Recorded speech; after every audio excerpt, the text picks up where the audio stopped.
Halo, ketemu lagi sama aku Snowflake di Curhat sama Snowflake. Kali ini aku mau ngobrol tentang ini nih, the process of forgiving. Aku mau ajak kamu untuk mengurai proses maaf memaafkan sampai selesai. Nah, video ini adalah bagian dari project 30 hari memaafkan diri sendiri dari hati tanpa tapi. Buat kamu yang mau ikutan, cek link daftarnya di deskripsi, oke? Nah, di sini sebenarnya kenapa sih aku mau ngebahas topik ini? Karena dalam proses maaf memaafkan itu ada momen dimana kita udah ngerasa udah memaafkan tapi seakan masih belum selesai. Ada ganjelan yang gak hilang-hilang dan bingung harus gimana lagi biar hati itu bisa ngerasa lega tanpa beban emosional yang berlebihan. Kayaknya momen memaafkan ini jadi hal yang sulit gitu loh, karena seakan masih ada hal yang ketinggalan dan yang ketinggalan ini nggak hilang-hilang. Makanya ini konten spesial buat kamu yang ngerasa udah memaafkan tapi masih aja ada ganjelannya. Oke?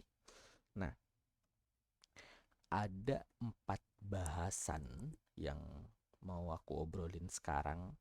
Yang pertama, di sini aku mau ngobrol tentang melengkapi bagian yang hilang dalam proses maaf memaafkan.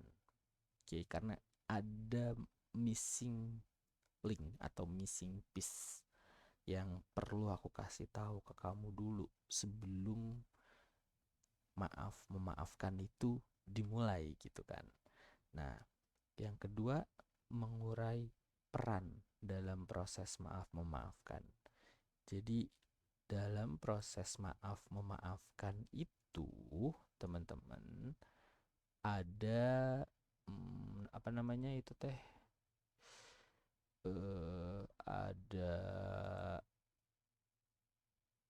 ada bagian yang perlu teman-teman perhatikan gitu kan. Ada bagian yang perlu teman-teman perhatikan, termasuk perannya. Ada peran peminta maaf dan ada peran yang memberi maaf. Nanti itu aku jelasin lebih banyak, oke? Nah, terus gimana praktekin apology language dalam proses maaf memaafkan?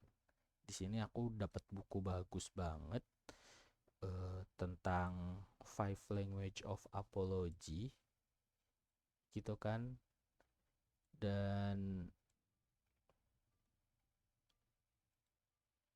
momennya kayak ini pas banget buat kita mengusahakan peran sebagai pemberi maaf itu kayak gimana, peran sebagai peminta maaf itu bagaimana, dan dicocokin sama apology language-nya biar efektif, efisien, dan enggak ninggalin beban emosional yang berlebihan lagi setelah proses maaf memaafkannya selesai.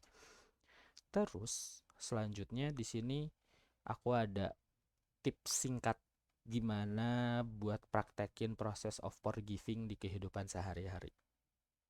Oke, jadi tanpa berlama-lama yuk kita langsung mulai ke bahasan yang pertama.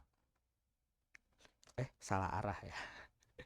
Nah, jadi di sini aku mau mulai dengan melengkapi bagian yang hilang dalam proses maaf memaafkan. Oke. Nah, di sini sebenarnya aku mau nanya sih sama kamu. Eh, pernahkah kamu ngerasa sekalipun udah minta maaf, tapi seakan-akan masih belum lengkap gitu? Kayak ada ganjelan yang enggak hilang-hilang sekalipun kayaknya udah saling memaafkan. Oke. Di sini aku mau nekenin bahwa memaafkan itu nggak sama dengan melupakan. Oke, penekanan pertama aku di sini adalah memaafkan tidak sama dengan melupakan. Artinya, ketika kamu memaafkan, itu bahkan aku bisa bilang gak akan pernah bisa melupakan. Pernah bisa melupakan. Kenapa? Karena otak manusia itu didesain untuk mengingat. Dan biasanya mengingat pengalaman-pengalaman emosional. Termasuk proses memaafkan ini ada kaitannya sama pengalaman emosional, jadi akan kesulitan banget kalau definisi kamu memaafkan ini sama dengan melupakan. Ini yang jadi ganjelan gitu ya. Bisa jadi ini yang jadi ganjelan. Nah, terus gimana dong Snow? Oke. Nah, jadi dari yang aku pelajari termasuk dari buku itu ya, dari buku yang nanti bakal aku share sama kamu, pada dasarnya proses memaafkan ini terdiri dari 2 tahap. Oke. Di sini tahap pertama adalah tahap interaksi dan tahap kedua adalah tahap transaksi. Maksudnya gimana Snow? Yuk kita jelasin lebih banyak ya. Nah, di sini tahap pertama adalah interaksi. Di tahap ini pelaku berinteraksi dan negosiasi dengan korban. Oke. Di sini aku bilang istilah pelaku adalah orang yang meminta maaf. Oke. Termnya bakal banyak kita pakai. Pelaku adalah yang meminta maaf. Meminta maaf. Dan korban adalah yang memberi maaf. Oke, term ini bakal kita pakai dari awal sampai akhir. Nah, tujuannya adalah menemukan titik terang bagaimana agar pelaku bisa mendapatkan maaf dari korban. Jadi agar yang meminta maaf ini diberi maaf. Gitu. Oke. Ini tahap pertama, interaksi. Tahap kedua adalah transaksi. Di tahap ini pelaku berusaha untuk bertransaksi maaf dengan korban. Oke. Tujuannya agar korban bisa merasa secara sadar telah memberikan maaf ke pelaku setelah proses maaf memaafkan selesai. Jadi di sini kita bisa lihat ada kesalahan yang terjadi gitu kan. Kesalahan yang di sini perlu dimaafkan. Perlu dimaafkan gitu. Nah, di sini pelaku atau yang meminta maaf melakukan sesuatu. Melakukan sesuatu untuk diberi maaf sama korban. Nah, setelah ini proses maaf memaafkan bisa selesai. Oke, jadi kurang lebih flow-nya seperti itu. Ada sebuah kesalahan, perlu dimaafkan, dan di sini pelaku melakukan sesuatu untuk bisa diberi maaf oleh korban. Oke, nah memangnya kenapa sih Snow kalau enggak melalui 2 tahap ini? Ini yang menurut aku adalah bagian yang hilang dalam proses maaf memaafkan karena ada kesalahpahaman yang enggak kelihatan dalam rangkaian proses maaf memaafkan yang biasa dilakukan. Biasanya kita cuman diminta untuk meminta maaf gitu kan, dan korban diminta untuk memaafkan. gitu. Dari sudut pandang pelaku hanya diminta untuk meminta maaf dan korban hanya untuk memaafkan. Nah, di sini ada yang hilang, yaitu aktivitasnya. Apakah aktivitas meminta maaf si pelaku ini benar-benar bisa dapat maaf dari si korban? Makanya banyak korban yang ngerasa, kamu mah kerjaannya minta maaf dulu, berubahnya kagak. Kamu mah cuma ngomong doang minta maafnya, nggak serius. Kamu mah cuma cuma lakuin aja terus kesalahan sama minta maaf aja terus. Perubahannya mana? Gitu loh. Nah, bagian-bagian ini nih yang perlu kita urai gitu loh. Makanya aku mau urai. Bagian ini spesial buat kamu biar memaafkannya kamu tuh sampai tuntas gitu. Oke? Nah, terus apa kesalahpahamannya yang tadi udah aku sebutkan sebelumnya? Pelaku udah ngerasa minta maaf, tapi pihak korban belum ngerasa dapet permintaan maaf yang proper dari pelaku. Oke, implikasinya jadi gantung. Dampaknya jadi gantung. Yang minta maaf ngerasa udah minta maafnya udah gitu kan? Udah, yang biasanya minta maaf langsung dapat maaf,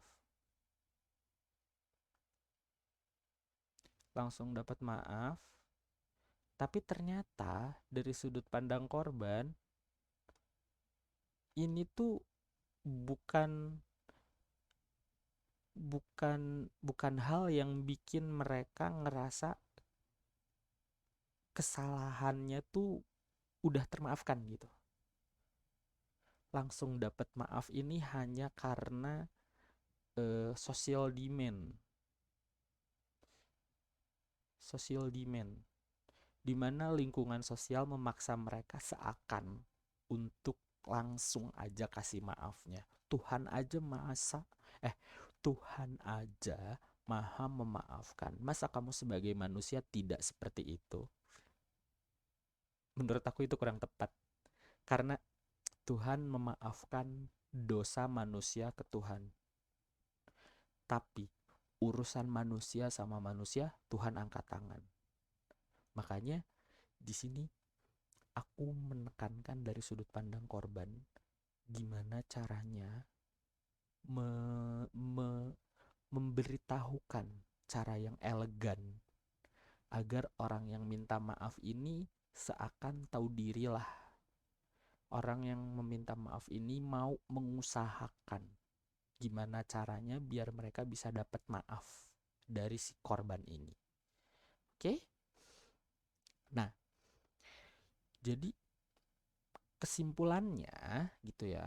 Kesimpulannya di sini proses maaf memaafkan butuh kesepakatan.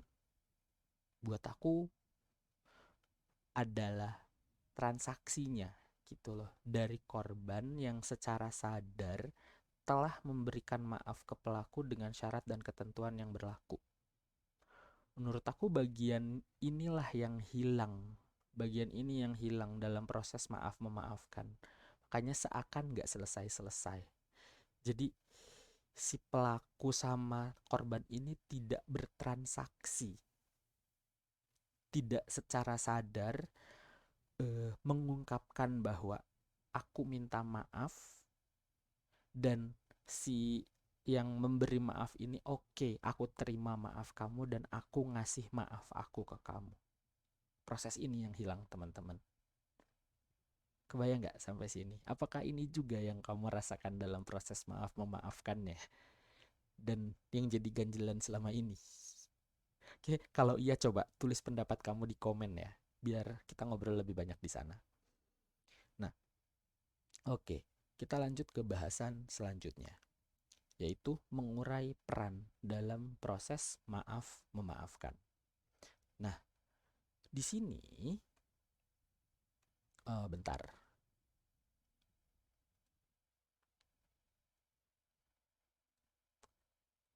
Oke, di sini ada dua peran yang dimainkan. Oke, ada dua peran yang dimainkan dalam proses maaf memaafkan. Peran pertama adalah yang meminta maaf atau kita sebut pelaku, dan ada yang memberi maaf atau yang kita sebut korban. Oke, ini untuk mengulang dan memperkuat lagi. Nah, tujuan dari pihak yang meminta maaf adalah berusaha mendapatkan maaf secara sadar dari pihak pemberi maaf. Artinya, pelaku menyadari dan mengakui telah melakukan kesalahan ke korban dan ingin mendapatkan maaf darinya. Oke, jadi poin utamanya meminta maaf untuk mendapatkan maaf. Ini tujuan dari pelaku. Harapannya seperti itu. Di sisi lain, tujuan dari pihak yang memberikan maaf adalah memaafkan si peminta maaf secara sadar dengan syarat dan ketentuannya. Gitu. Ibaratnya kayak gini loh. Kayak misalnya kalau misalnya kita main bola gitu kan. Main bola terus di sliding. Oke, di sliding. Nah, ada pelanggaran di situ. Nah, yang dilanggar bakal dapet tendangan bebas, atau kalau di dalam kotak penalti bakal dapet tendangan penalti, atau kalau pelanggarannya parah bisa dapet kartu kuning bahkan kartu merah yang harus keluar dari lapangan gitu loh. Atau misalnya ketika misalnya kita melanggar peraturan, ada hukuman yang didapat. Kalau misalnya kita maling ayam misalnya gitu kan, kita dimasukin dulu ke penjara dan ada di situ hukuman, ada konsekuensi dari pelanggaran yang dilakukan gitu. Nah, di sini korban menilai dan menentukan apakah permintaan maaf pelaku ini bisa diterima untuk mendapatkan maafnya atau enggak. Syarat dan ketentuannya apa buat bisa dapat maaf. Oke, karena konsepnya di sini korban ini dilanggar sama pelaku. Oke. Jadi korban dapat kompensasi dari pelaku. Sini dapat kompensasi dari pelaku. Oke. Nah, proses dapat kompensasi ini atau pelaku ini dapat hukuman gitu kan sebagai kompensasi untuk korban. Jadi ketika misalnya ada dua tim nih, misalnya gitu kan, tim A sama tim B main bola, tim B yang melanggar tim A di kotak penaltinya gitu kan, maka tim itulah, tim tim A yang dilanggar inilah yang dapat penalti. Oke, tim yang dilanggar yang dapat penalti. Karena ada yang melanggar di dalam kotak penalti. Nah, begitupun ini. Korban yang dilanggar ini dapat kompensasi dan pelaku yang melanggar dapat hukuman. Oke? Ngerti ya konsepnya sampai sini ya? Nah, jadi dalam prosesnya kedua peran berinteraksi lalu bertransaksi untuk bisa saling memenuhi tujuannya. Di sini pelaku dan korban berinteraksi, bernegosiasi, saling mengusahakan lalu bertransaksi secara sadar kalau mereka udah saling memaafkan. Jadi misalnya di sini ada pelaku gitu kan melanggar korban gitu. Misalnya korban ini pengen dijajanin ciki misalnya. Ciki 1 dus. Gitu kan. maka pelaku hukumannya adalah beliin ciki satu dus biar korban di sini nanti memaafkan pelanggarannya. Oke. Tapi pelaku juga boleh bernegosiasi. Aduh, kalau satu dus kayaknya kebanyakan, duit aku kurang. Gimana kalau setengah dus aja? Gitu. Cikinya kamu suka merek ciki apa? Nanti aku beliin, tapi untuk saat ini aku baru bisa setengah dus. Terus kalau misalnya korban tetap mau satu dus, berarti korban ini bisa ya udah dicicil. Tapi tetap satu dus. Gitu misalnya. Nah, si pelaku nerima nggak nih kalau misalnya dicicil hukumannya? Karena dia udah melanggar si korban. Ya udah deh, gue terima. Tapi ini gue baru bisa ngasih bulan depan. Bulan ini cuma bisa setengah dus dan bulan depan nambah di setengah dus lagi. Oke, kata korban. Boleh kalau kayak gitu, gue terima. Salaman lah. Oke, dengan ini gue terima proses meminta maafnya lu dengan dibayar sama ciki satu dus. Bulan ini setengah dus, bulan depan setengah dus. Deal? Deal. Yes. Secara sadar mereka udah bertransaksi, mereka udah saling memaafkan. Tapi kalau misalnya kata korban, ya udah deh nggak apa-apa setengah dus aja. Ya udah, berarti saat itu langsung dengan ini gue sebagai pelaku memberikan setengah dus ciki sebagai bentuk permintaan maaf gue. Dan si korban, gue terima permintaan maaf lu dengan setengah dus ciki. Kita saling maafin ya. Oke, deal gitu loh. Nah, proses ini nih yang perlu kita pahami dulu dalam proses maaf memaafkan. Kadang kita tidak mengedepankan interaksi dan negosiasinya. Kita langsung ngomongin transaksinya seperti apa. Yang satu nggak nerima, either all or nothing. Antara lu mau dengan cara ini atau enggak, atau sama sekali nggak dibahas, sama sekali enggak diobrolin gimana term and condition untuk bisa saling memaafkan. Akhirnya saling gantung, ngomong doang saling memaafkan, tapi di hati tetap masih ngeganjel, gue belum rela anjing gitu lah. Enak banget dia dapat maaf cuman gara-gara gitu doang. Enak banget dia ngelakuin kesalahan terus-terusan tapi gue nggak dapat apa-apa. Enak banget nih dia terus menerus minta maaf dan gue harus memaafkan, padahal gue juga nggak rela dia dilanggar terus-terusan sama dia kayak gitu kan. Nah, proses itu tuh yang pada akhirnya menurut aku si peran inilah nih, peran pelaku dan korban inilah yang akhirnya perlu kita pisahkan dulu sebelum mulai memaafkan. Nah, jadi pada akhirnya interaksi dan transaksi kedua peran ini yang menentukan hasil akhir dari proses maaf memaafkan. Apakah pelaku dan korban mau saling memaafkan atau berakhir menyimpan dendam?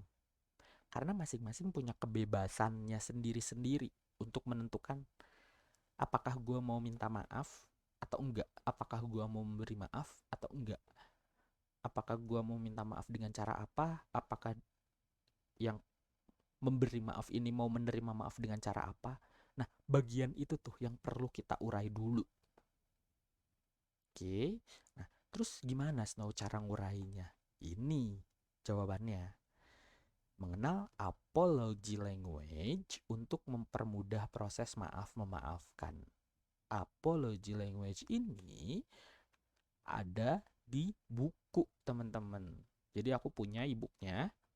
Di sini 5 apology languages, The Secret to Healthy Relationship. Jadi buku ini karya Gary Chapman yang sebenarnya dia juga mengarang buku Five Love Language gitu loh. Oke, terus di sini dari yang aku udah urai sebelumnya, jadi pada dasarnya flow untuk memaafkan sampai selesai itu ada 4. Yang pertama, ada hal yang dianggap kesalahan atau pelanggarannya. Pelanggarannya di sini. Oke, dan di sini ada permintaan maaf dari pelaku. Ada bentuk verbal atau ada bentuk inisiasi atau ada bukti permintaan maaf dari pelaku. Nah, setelah itu kita urai bentuk permintaan maaf dari pelaku ke korban ini seperti apa. Bentuknya seperti apa? Seperti apa gitu kan.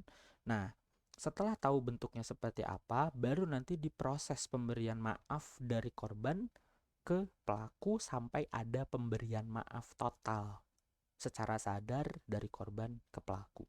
Jadi kurang lebih kayak gitu. Ada 4 tahap untuk memaafkan sampai selesai. Nah, kalau misalnya aku ambil definisi singkatnya ya, definisi sederhana lah gitu dari apology language, sebenarnya apology language ini adalah aktivitas permintaan maaf dan bentuk maaf yang ingin kamu dapatkan dalam rangkaian proses maaf memaafkan. Antara yang ingin kamu dapatkan di sini juga bisa ditambahin plus yang kamu berikan. Gitu. Maksudnya gimana sih, Snow? Yuk kita langsung ambil contohnya ya. Misalnya nih, bahasa memaafkan yang pertama. Dalam buku ini, bahasa memaafkan yang pertama adalah expressing regret. Artinya mengungkapkan penyesalan yang mendalam. Oke. Nah, aku di sini bagi 2 antara POV pelaku sama POV korban. Karena untuk membedakan ya. Nah, untuk POV pelaku gitu ya, pelaku ini bakal minta maaf dengan cara mengungkapkan penyesalannya atas semua kesalahan yang sudah dilakukan. Bentuk pengungkapan penyesalan ini macam-macam. Ada yang emang meminta maaf secara langsung, ada yang memang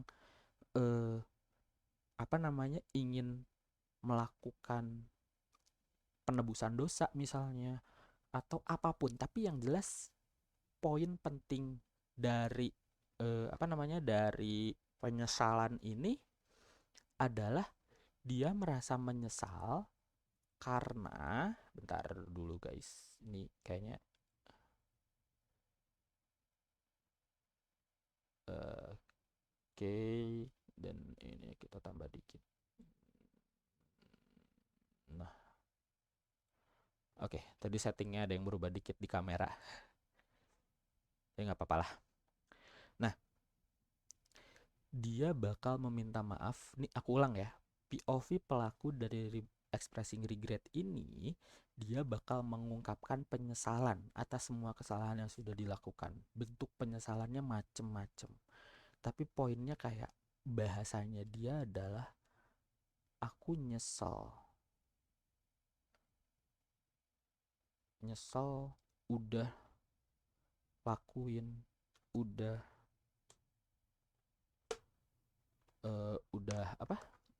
udah lakuin kesalahan itu. Lakuin kesalahan atau pelanggaran itu. Nah, point outnya di nyesalnya ini. Aku nyesal karena kenapa aku nggak jemput kamu lebih awal. Aku nyesal kenapa kamu nggak ngasih tahu aku dulu sebelumnya. Aku nyesal kenapa aku nggak bisa nunjukin rasa sayang aku ke kamu. Aku nyesal kenapa belakangan ini aku jadi malah sibuk sama dunia aku sendiri dan seakan mengabaikan kamu. Menyesal, nyesal gitu loh. Nah, bahasa memaafkan orang itu itu adalah seorang pelaku dengan bahasa memaafkan, expressing regret. Oke. Nah, terus dari sudut pandang korban gimana? Dari sudut pandang korban, dia bakal menerima dan memberikan maaf setelah pelaku mengungkapkan penyesalan atas semua kesalahan yang sudah dilakukan. Di sini poinnya, korban itu pengen mendengarkan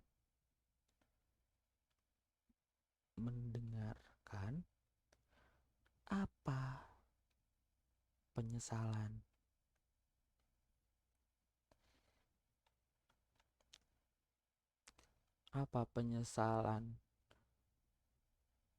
yang kamu alami gitu ya, setelah melakukan kesalahan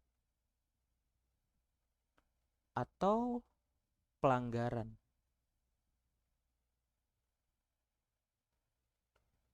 gitu.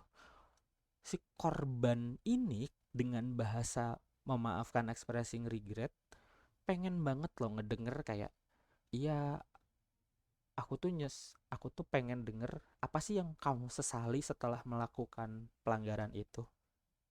Aku tuh pengen banget denger kenapa kok kamu bisa sampai segitunya, dan apa sih yang pada akhirnya kamu rasakan setelah kamu lakuin itu ke aku.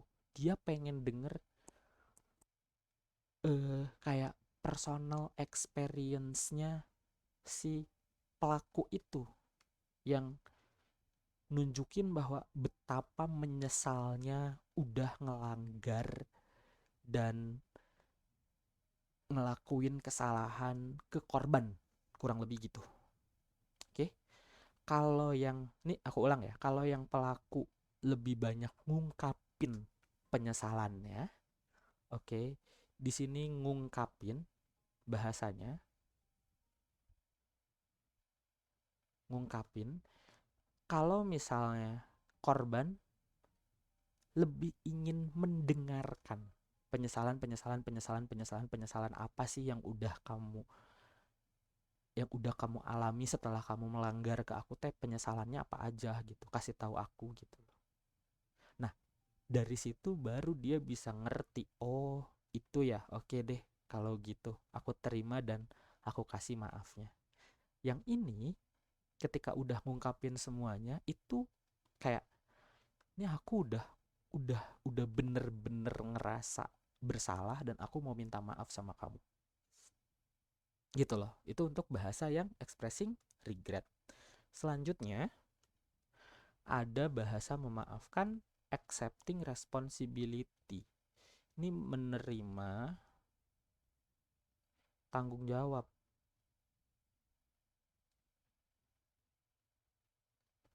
gitu. Nah, kita bagi dua lagi ya, antara POV pelaku sama POV korban. Kalau ngobrolin soal POV pelaku, kata kuncinya pelaku ini ngungkapin ya teman-teman. Ngungkapin. Kalau korban ini dengerin. Oke, ini keywordnya. Nah, dia bakal meminta maaf dengan cara menyatakan diri siap bertanggung jawab atas kesalahan yang udah dibuat. Biasanya kalimatnya bakal kayak, kamu mau aku lakuin apa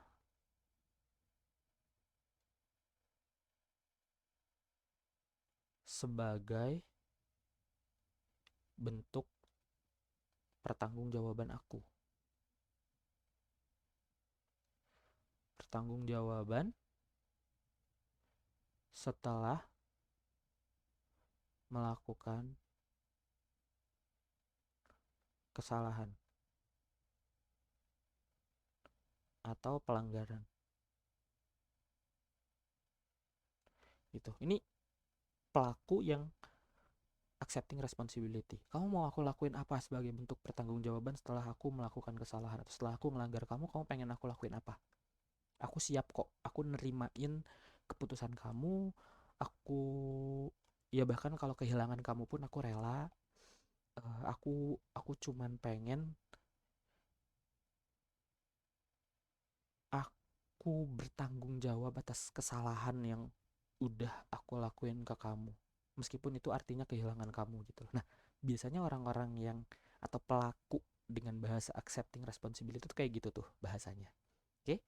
Nah, kalau yang korban gimana, Snow? Yang korban adalah pelaku dianggap sudah bertanggung jawab atas kesalahan yang dibuat. Biasanya yang korban ini bakal ngasih term and condition gitu. Misalnya, eh apa namanya? Biasanya orang-orang yang kayak gini tuh setelah mereka tuh pengen dengerin term and condition apa atau bentuk tanggung jawab seperti apa yang bisa kamu tawarkan. Di sini biasanya bentuknya penawaran dari pelaku gitu ya, atau yang kedua request dari korban gitu, kayak yang Ciki tadi misalnya. Nah, buat aku, kamu udah ngerasa bertanggung jawab ketika kamu beliin aku Ciki setengah dus. Buat aku, kamu udah ngerasa bertanggung jawab kalau nanti jemput gak telat lagi. Itu yang request. Buat aku, kamu udah ngerasa bertanggung jawab kalau kamu udah meminta maaf dengan serius, dengan tulus. Kalau buat aku, kamu udah bertanggung jawab kalau bla bla bla bla gitu loh. Tapi biasanya pelaku juga nih, kadang pelaku juga menawarkan sebagai bentuk pertanggungjawaban aku, ya udah, besok kamu aku traktir, atau selama seminggu aku bakal antar jemput kamu tepat waktu, atau selama ini biasanya di sini ada activity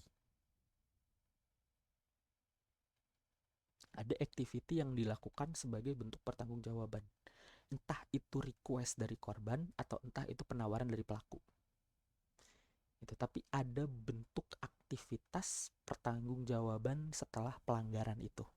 Kebayang ya sampai sini ya? Oke. Nah, selanjutnya di sini adalah making restitution atau penebusan dosa. Penebusan dosa. Nah, penebusan dosa ini biasanya sama, kita balik lagi dari pelaku, dibagi dua ya, dari pelaku dan korban. Nah, untuk pelaku biasanya siap melakukan aktivitas tertentu sebagai bentuk penebusan dosa. Bedanya apa Snow sama accepting responsibility?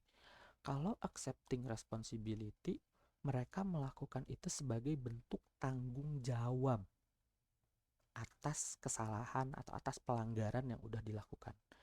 Tapi kalau making restitution, ini bukan merasa itu sebagai tanggung jawab, tapi memang ada hal yang itu harus dilakukan gitu loh, ibaratnya diganti.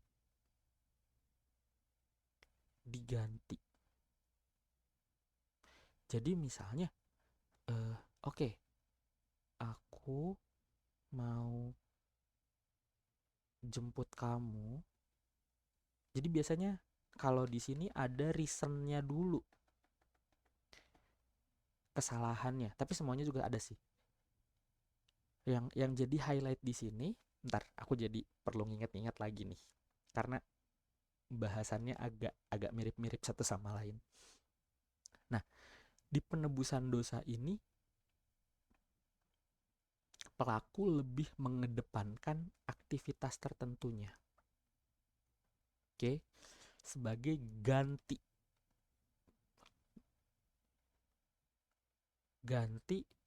dari pelanggarannya. Gitu. Aktivitasnya bisa mirip-mirip sama yang accepting responsibility. Kayak misalnya, ya udah, aku ganti telatnya aku ngejemput kamu hari ini dengan 3 hari ke depan aku gak akan telat. Jadi kayak ada hal yang dilakukan sebagai ganti, sebagai penebusan dosa yang di sini 1 hari gitu ya, misalnya di sini 1 hari sama dengan 3 hari misalnya. Kayak aku telat 1 hari jemput kamu, maka 3 hari ke depan aku bakal jemput kamu tepat waktu gitu. Oke, di sini ada hal yang si dosa ini atau si pelanggaran ini diganti jadi hal yang menguntungkan si korban. Biasanya di sini menguntungkan korban.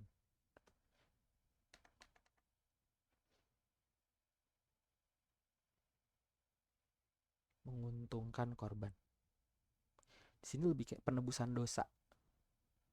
Kayak oke, karena gue cheat day hari ini, maka kedepannya gue bakal ganti dengan diet 7 hari. Makan salad sama daging ayam doang paling sih. Gitu loh. Jadi poin di sini adalah ada hal yang diganti dan biasanya menguntungkan korban. Korban dapat kompensasi.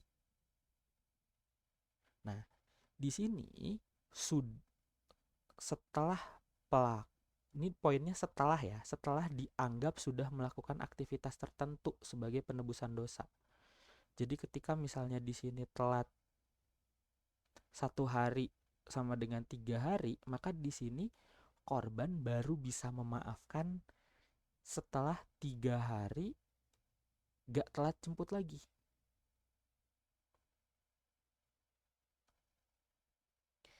Gitu. Jadi misalnya si orang yang diet ini bakal memaafkan dirinya sendiri ketika dia berhasil 7 hari diet makan sayur sama daging ayam doang. Kebayang ya? Nah, sedangkan pelaku ini biasanya yang menawarkan. Gitu. Sebenarnya ini bisa mirip-mirip sama accepting responsibility sih.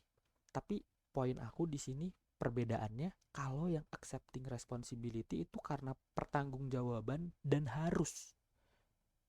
Buat bisa dapetin maafnya harus diselesaikan. Demand-nya lebih gede. Kalau making restitution ini mungkin di bawah accepting responsibility yang pada akhirnya ya tetap harus diganti tapi enggak seketat dari accepting responsibility gitu loh. Yang penting oke, nggak apa-apa 1 hari sama dengan 3 hari, atau misalnya 1 hari sama dengan 1 hari, atau misalnya apapun itu, yang jelas ada hal yang mengganti, ada hal yang menguntungkan untuk korban atau korban dapat kompensasi gitu. Kalau di sini kompensasi, kalau di accepting responsibility jadi kewajiban. Kebayang ya sampai sini ya? Agak agak mirip soalnya memang. Nah, terus selanjutnya ada plan change. Artinya di sini merencanakan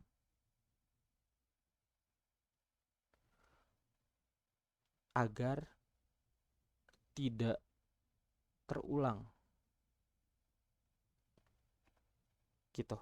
Oke, sebagai pelaku biasanya orang-orang yang punya bahasa memaafkan ini dia akan menjelaskan rencananya agar kesalahan yang sama tidak terjadi terus-terusan. Bahasanya biasanya eh, biar aku nggak telat, biar aku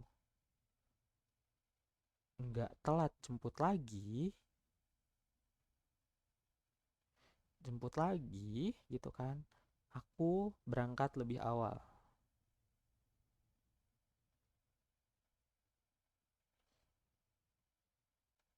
Oke, jadi di sini dia akan menjelaskan rencananya. Aku bakal berangkat lebih awal, aku bakal sarapan dulu, aku bakal ini, aku bakal itu, aku bakal ini, aku bakal itu. Jadi nanti ketika momennya aku mau jemput kamu, itu aku udah siap lahir batin buat jemput kamu, dan aku jamin gak akan telat karena aku ke kamu itu dari rumah aku ke kamu ke tempat kerja kamu itu kurang lebih 30 menit dan aku spare waktu kurang lebih 45 menit. Jadi malah mungkin aku bisa datang lebih duluan.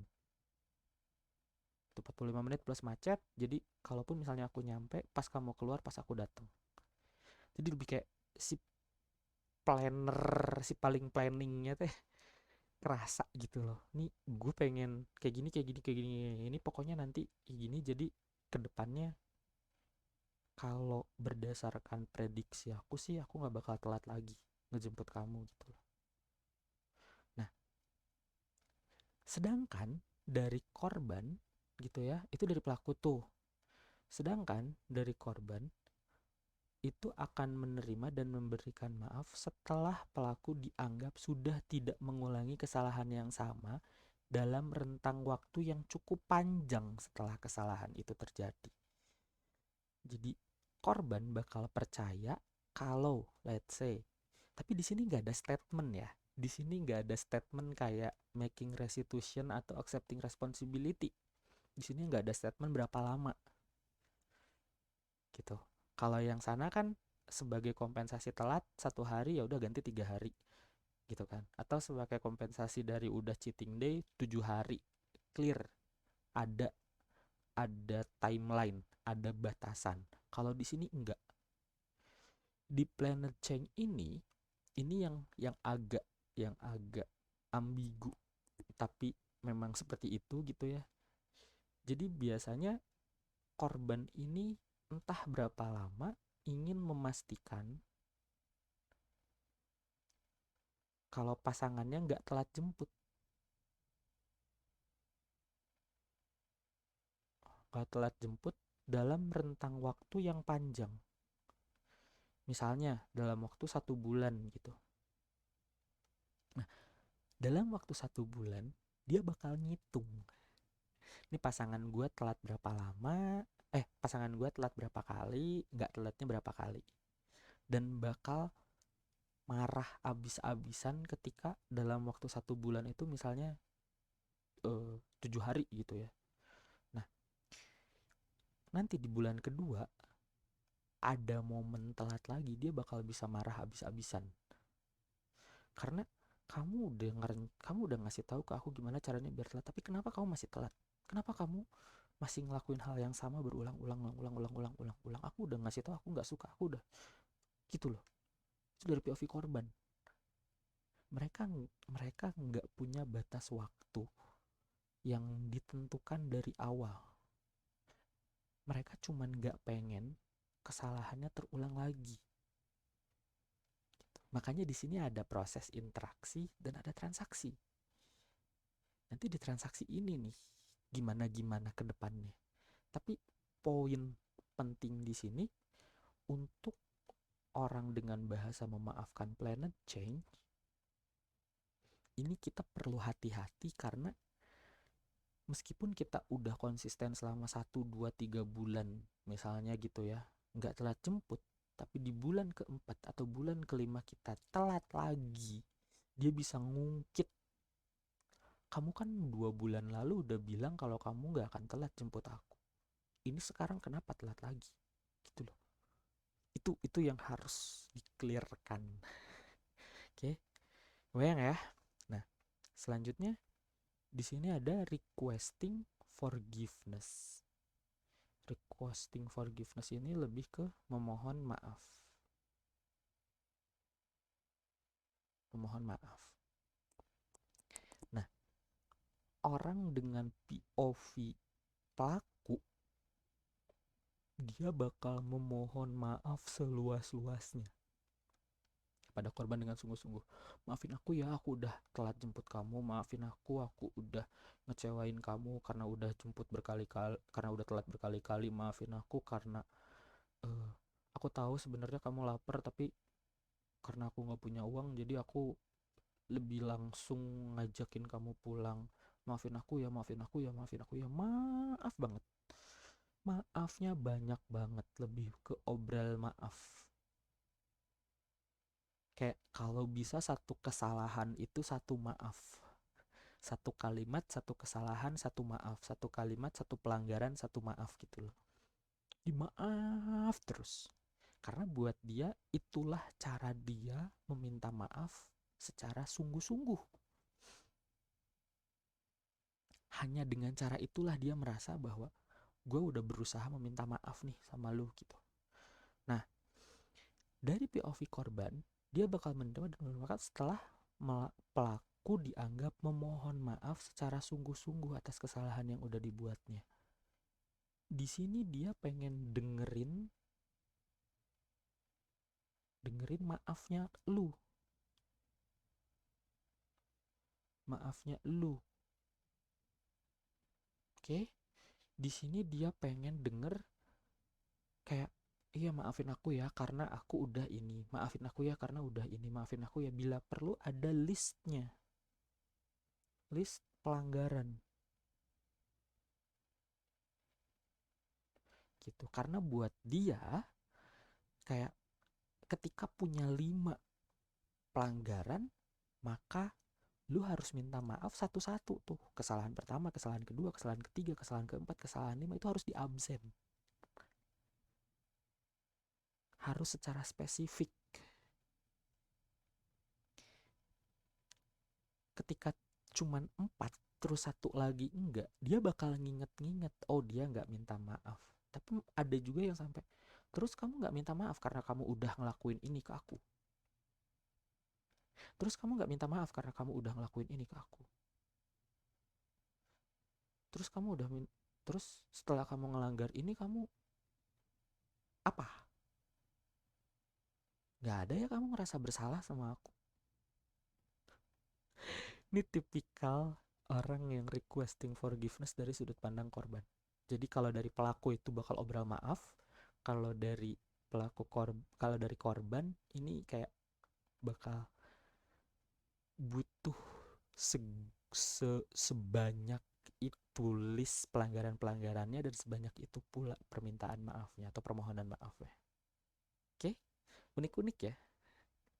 Nah, di sini aku cuma mau bilang kalau bahasa memaafkan ini hanya general reference yang perlu digali lebih spesifik dari masing-masing pihak karena sangat subjektif. Oke, ini aku ngobrol berdasarkan buku yang aku baca. Gitu. Dan di sini konten ini jadi konten suplemen atau konten fillernya 30 hari project 30 hari memaafkan diri sendiri dari hati tanpa tapi. Nah, buat yang mau ikutan projectnya boleh banget, linknya ada di deskripsi, langsung ikutan aja, oke? Terus gimana dong quick tipsnya buat praktekin proses of forgiveness di kehidupan sehari-hari? Oke, di sini aku mau bahas tentang mindsetnya dulu. Oke, proses of forgiveness akan berjalan ketika kedua pihak ingin berinteraksi dan bertransaksi sampai maaf memaafkan dianggap selesai. Jadi di sini perlu kerjasama. Kerjasama pelaku dan korban. Gitu. Kalau misalnya salah satu tidak mengerti bahasa memaafkan, maka proses of forgiving ini gak akan berjalan sebagaimana mestinya. Proses of forgiving ini akan sangat efektif ketika kedua belah pihak mengetahui bahwa ternyata selama ini untuk bisa memaafkan tuh kita bisa loh berinteraksi buat negosiasi maunya gimana, buat bisa saling bisa memenuhi keinginan biar maaf bisa tersampaikan dan tuntas. Tapi sekali lagi kalau tidak terlaksana atau tidak imbang informasinya, maka akan cukup sulit dipraktekkan gitu. Karena kita nggak bisa ngontrol perilaku orang, kita cuma bisa ngontrol perilaku kita sendiri. Ketika kita punya informasi ini dan orang lain di sana yang mau memaafkan itu atau yang mau meminta maaf itu tidak tahu informasi ini, maka ada ketimpangan informasi yang di situ, missing linknya masih ada di situ. Oke. Nah, practical tipsnya gitu ya, ada 4 hal. Yang pertama, lalui proses interaksi dengan menggali sespesifik mungkin bahasa memaafkan masing-masing pihak. Jadi cuman tahu bahwa dia tuh misalnya requesting forgiveness aja gak bikin dia beneran otomatis mau dengerin semua, atau mau kamu minta maaf atas list pelanggaran-pelanggaran yang udah kamu lakukan ke dia. Belum tentu kayak gitu. Jadi kamu perlu tahu spesifik activity apa dari bahasa memaafkan itu yang memang si orang ininya juga terbuka mau cerita. Gitu. Makanya di mindset harus dua-duanya mau dan secara sadar untuk bisa saling memaafkan satu sama lain. Yang kedua, pastikan tidak ada kesalahpahaman yang terjadi dalam proses interaksi menuju transaksi. Yang tadi, bisa jadi requesting forgiveness-nya dia itu cuman satu, tapi yang paling kamu ngerasa bersalah. Instead of kamu harus ngelis masing-masing pelanggaran yang menurut kamu ini jadi pelanggaran, ini jadi pelanggaran, ini jadi pelanggaran, ini jadi pelanggaran gitu loh. Tapi sebenarnya dia cuma mau satu hal yang menurut dia atau menurut kamu dia denger itu sebagai satu kesalahan utama, yang memang menurut dia juga itu sebagai kesalahan utama yang bikin dia sakit, yang bikin dia ngerasa terlanggar. Oke, itu perlu dipastikan. Nah, di sini karena masing-masing pihak berhak menerima atau menolak permintaan atau pemberian maaf, negosiasi adalah kuncinya. Gimana caranya biar si orang ini si pelaku ini nggak berkeberatan untuk melakukan aktivitas sebagai bentuk permintaan maaf. Dan si korban ini juga tidak merasa terlalu direndahkan karena aktivitas yang dilakukannya terlalu sederhana. Jadi kayak ketemu di tengah yang nanti bisa salaman, deal, kita saling maaf-memaafkan gitu. Kebayang ya sampai sini ya? Nah, tanda telah terjadi transaksi adalah masing-masing pihak sudah tidak ada ganjelan emosional lagi. Seakan-akan udah, bukan seakan-akan, tapi emosinya udah netral lagi gitu loh. Emosinya udah tidak menggebu-gebu itu lagi ketika berkaitan sama si A yang melakukan kesalahan ke gue, si A yang melanggar gue ini udah tidak setinggi itu intensitas emosinya, udah lebih rendah, bahkan bisa sampai netral gitu. Oke. Nah, maaf memaafkan jadi lebih mudah ketika kedua pihak sepakat untuk saling mempermudah. Dan maaf memaafkan jadi lebih sulit ketika kedua pihak sepakat untuk saling mempersulit. Jadi di sini pinter-pinternya kita atau pinter-pinternya kalian untuk ngobrol. Aku bisa ngelakuin ini loh, bahasa maaf aku ini dan spesifiknya ini. Terus kayak bahasa memaafkannya aku tuh ini dan spesifiknya ini. Yuk negosiasiin di titik tengah sampai kalian bisa salaman. Poin pentingnya di situ ya teman-teman. Baru dok ya. Nah, ya kalau misalnya kamu kesulitan buat praktekin semuanya, langsung aja book sesi curhatnya kamu di linknya ada di deskripsi. Tanya-tanya admin dulu aja, oke? Jadi segitu teman-teman semua, baru dak curhat semuanya tentang the process of forgiving, bagian dari course atau project ya, di project 30 hari memaafkan diri sendiri. Semoga proses maaf memaafkannya kamu bisa tuntas dan ganjelan emosional yang kamu rasakan selama ini menghilang, jadi hidup kamu lebih tenang. Ketemu lagi nanti sama aku, Snowflake, di curhat sama Snowflake di konten-konten selanjutnya. Bye-bye.